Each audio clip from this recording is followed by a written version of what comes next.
शदीद गर्मी में बिजली बहरान ने कौम की नींदें उड़ा दी। दिन के साथ साथ रात में भी घंटों बिजली गायब। हवाम की रातें बिजली के इंतजार में कटने लगी। मुल्क भर में शॉर्टफॉल तकरीबन 9000 मेगावाट तक जा पहुंचा। शहरों में 12 से 14, देहात में 16 से 18 घंटे तक बिजली नहीं आती।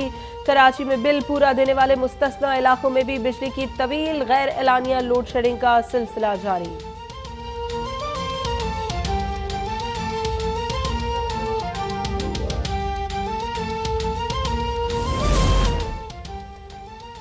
कराची में बिजली बहरान के सबब बदअमनी का खदशा है। के इलेक्ट्रिक अपना किबला दुरुस्त करे। अवामी नुमाइंदे बिजली कंपनी की नाकामी की जिम्मेदारी नहीं ले सकते। सिंध हुकूमत का वफ्द के इलेक्ट्रिक हुक्काम पर बरस पड़ा। के इलेक्ट्रिक हुक्काम ने लोड शेडिंग की वजह बिजली की बढ़ती तलब, दरामदी ईंधन की कमी और गैस की अदम फराहमी को करार दे दिया। वजीर तवानाई इम्तियाज शेख की के इलेक्ट्रिक के मसाइल हल कराने की यकीन दहानी।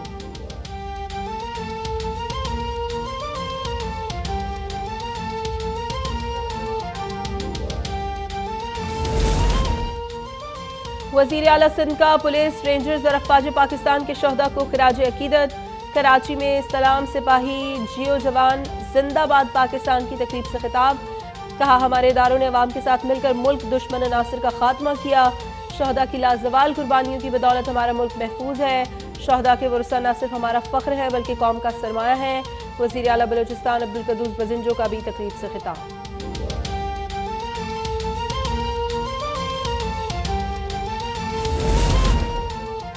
नवाज शरीफ के हुक्म पर पाकिस्तान जा रहा हूं। वापसी के लिए किसी लीगी रहनुमा की इजाजत नहीं चाहिए। लीगी रहनुमा इसहाक डार ने वाजे कर दिया। कहा, मेरी वतन वापसी में वजीर आजम शहबाज शरीफ की रजामंदी भी शामिल है। जुलाई के चौथे हफ्ते में पाकिस्तान जा रहा हूं। नया पाकिस्तानी पासपोर्ट मिल चुका है।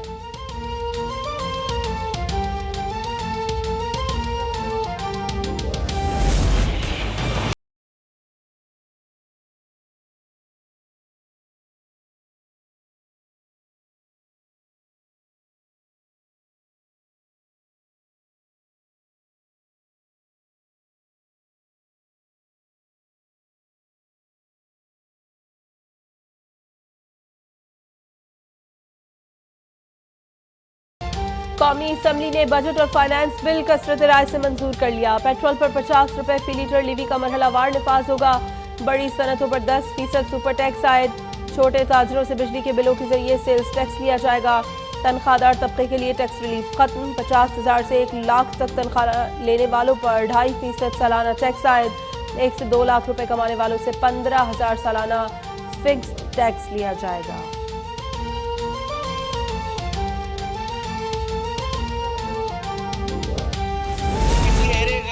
खैरे की मिन्नतें करने के लिए नहीं भेजा है। ये वजारतें, ये सीटें सर इसलिए मिलती हैं कि आदमी इज्जत बनाए, काम करे। अगर इज्जत भी नहीं मिले तो उसके ऊपर हम थू करते हैं। इस तरह के लोग हमें इस तरह के जवाब देंगे, यहाँ से हम उस तरफ बैठने में देर नहीं लगाएंगे। जरा सी एक हकीर चीज के ऊपर क्या जवाब दिए इन्होंने। भेजते हैं बजट में तरक्याती मंसूबे शामिल न होने पर एमकेएम के अरकान असम्बली हुकूमत पर बरस पड़े। अपोजिशन बेंचेस पर जाते देर नहीं लगती। मुत्तहदा रुकन साबिर कायम खानी की धमकी। कहा, हमें इज्जत चाहिए, वजारतों पर थूकते भी नहीं। साबिर कायम खानी और सलाहुद्दीन का एहतजाजन वॉकआउट। अय्याज सादिक की रोकने की कोशिश नाकाम। जो भागने की कोशिश कर रहे थे जनाब स्पीकर, क्या आप समझते हैं कि सिंध के अवाम को वोट देंगे? इनको मजीद रोना धोना है। इनका खौफ ये कि इदारे एपॉलिटिकल रहेंगे, मुदाखलत नहीं करेंगे, और अगर मुदाखलत नहीं होता है तो पाकिस्तान पीपल्स पार्टी जीतता है। सिंध के बल्दियाती इलेक्शन में इदारे न्यूट्रल रहे, जिस पर इमरान खान परेशान है। वो चाहते हैं कि रियासती इदारे टाइगर फोर्स बन जाए। वजीर खारजा बिलावल भुट्टो का कौमी असम्बली में इजहार ख्याल। बल्दियाती इंतखाब में धांधली का इल्जाम मुज़हिका खेज करार देते हुए कहा, अगले मरहले में मुखालिफिन की जमानतें जब्त होंगी।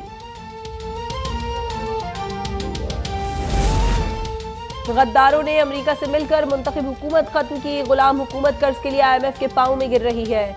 हमने IMF के दबाव के बावजूद महंगाई नहीं की। इमरान खान का इस्लामाबाद में वर्कर्स कन्वेंशन से खिताब। कहा, 2 जुलाई को इस्लामाबाद जलसे में साबित कर दें कि हम जिंदा कौम हैं।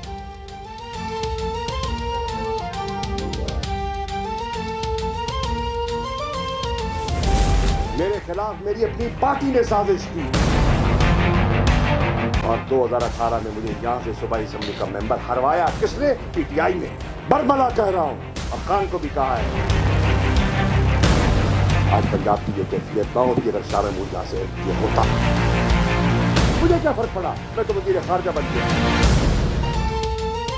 2018 के जनरल इलेक्शन में मेरी पार्टी ने ही मेरे खिलाफ साजिश करते हुए मुझे सूबाई असम्बली की सीट पर हरवाया। पीटीआई के नायब चेयरमैन शाह महमूद कुरैशी का इल्जाम। कहा, इस बारे में इमरान खान को भी बताया था कि अगर मैं जीत जाता तो पंजाब की ये हालत ना होती।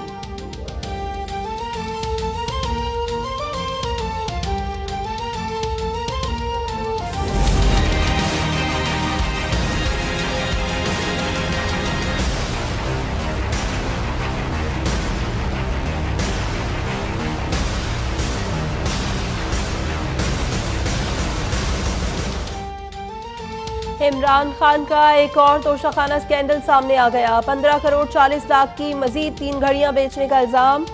साबिक वजीर आजम ने घड़ियों की फरोख्त से 3 करोड़ 60 लाख रुपए कमाए।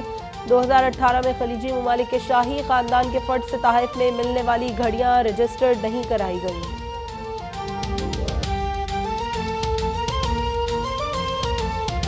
इमरान खान साहब को 3 वॉच जब ये इनको दी गई तो इन्होंने जो है बजाय इसके कि ये इनको रजिस्टर कराएं, इनकी कोई रजिस्ट्री नहीं हुई।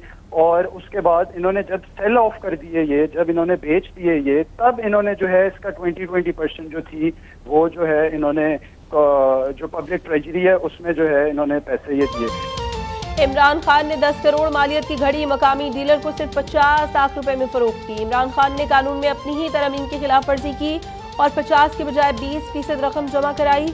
इस स्कैंडल को मंजर आम पर लाने वाले सहाफी कासिम अब्बासी का प्रोग्राम बेनकाब में दावा। शेख वकास अकरम ने कहा, गैर मुल्की तहाइफ बेचने का कोई इखलाकी जवाज नहीं, कानून की खिलाफ वर्जी हुई है तो कार्रवाई होनी चाहिए।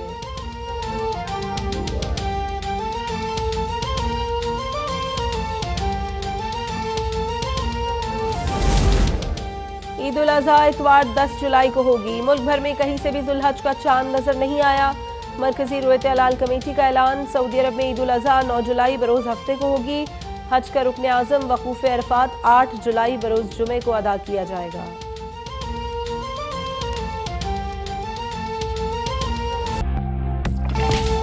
और ईद कुर्बा करीब आते ही मवेशी मंडियों में गहमा गहमी बढ़ गई।